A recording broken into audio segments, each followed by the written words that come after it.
Hi, I'm Tom with the FCB Lounge channel, and in this video I will show you how to use the draft label tool in FreeCAD. I'm using FreeCAD 1.1 in this video. Draft label enables you to create a label with a leader to where the end is a point or an arrow. It depends on your settings. So this is the draft label object. And you create a new draft label by using the draft label tool. So by clicking this button, which opens up a question for the first point in the task panel. So I will click the first point, then the second point, and then the third point, and the draft label is created. And the first clicking point was the dot location, the second one was the elbow, and the third one was where the label will be placed. Now if I want to change the text, I don't want to have label here, I will select the label object and go to its data properties, and the label type I have got custom, and that means that it's just the text, and the custom text is here. So I can click here, click these three buttons, and here I can change the text to FCB Lounge, for instance. Okay. The text is not changed until I click away from the draft label. Only then is it updated. So don't be confused by that. Now there are several options how I can adjust how the label looks like. So let's take a look at the view properties. And here I can change, for instance, I will make this larger and make it like so. I can change the arrow type, start from dot to, let's say, arrow, or I could use different, a circle or another one. I can change the size of the arrow, or I can use the scale multiplier. So then the whole label is scaled by this one. So this is the end arrow. And I can also change the text.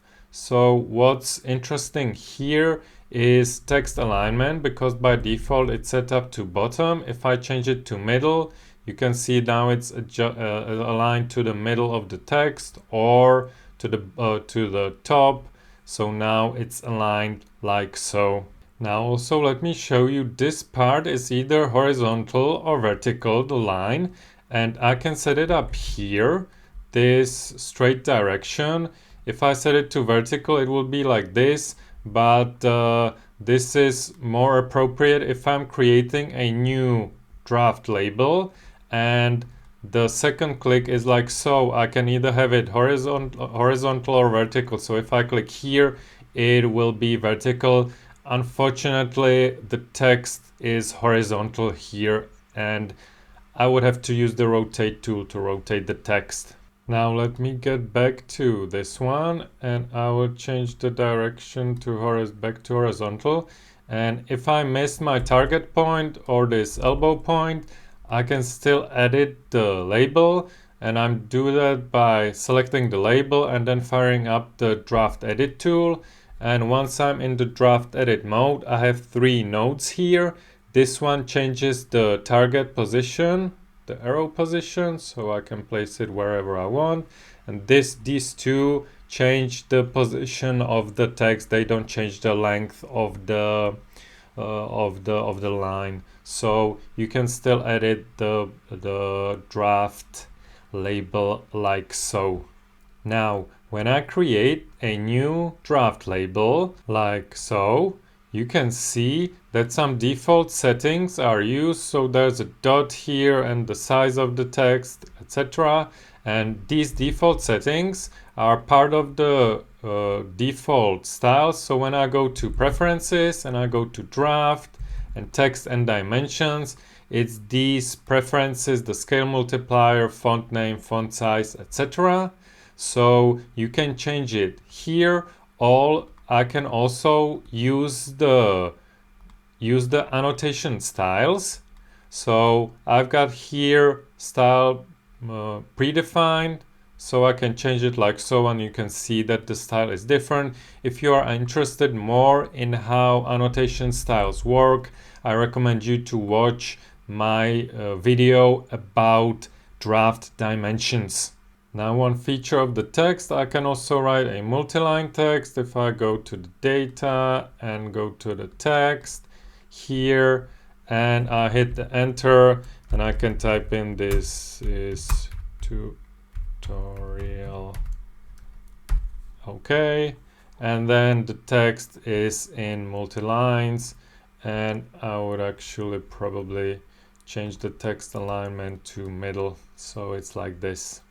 Now, when I'm creating a draft label, you can see here I have in the task panel label type options, and we have so far used the custom one, which is that you write any text you want, but you can also have the label of a parameter of some object.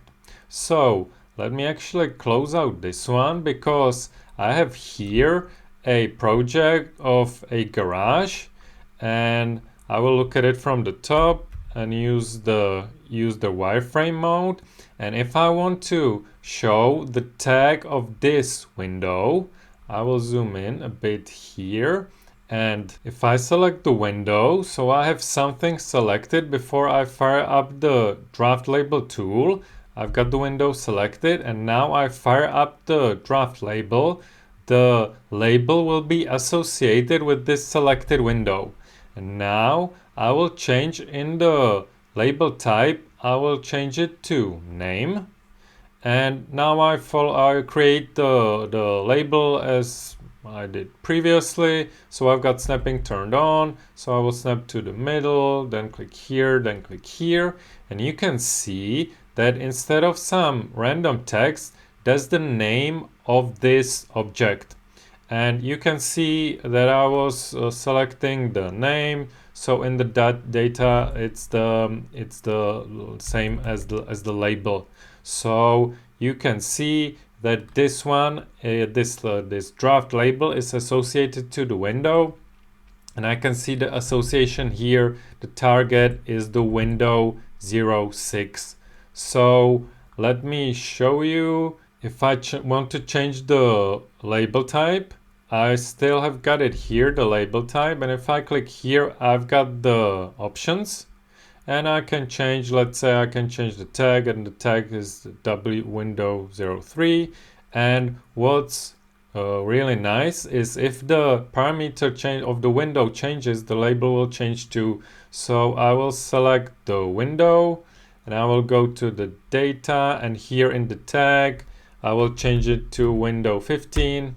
And once I change the tag, the label changes accordingly. So this is really nice.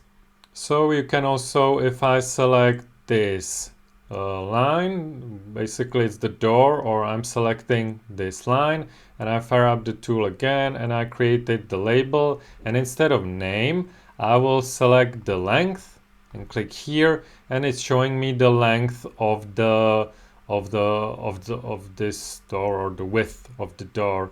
Now I will switch to rendering mode, and now if I have a slab here, and I will select it, take a look from the top again, fire up the label tool and click here, and actually now I will change the type to area, and then click here and here. You can see it's providing me the information about the area of the slab object. But you have got to be careful about the selection of the object, because now if I would want to get the information not about the area but volume, I will get information that the volume is not available.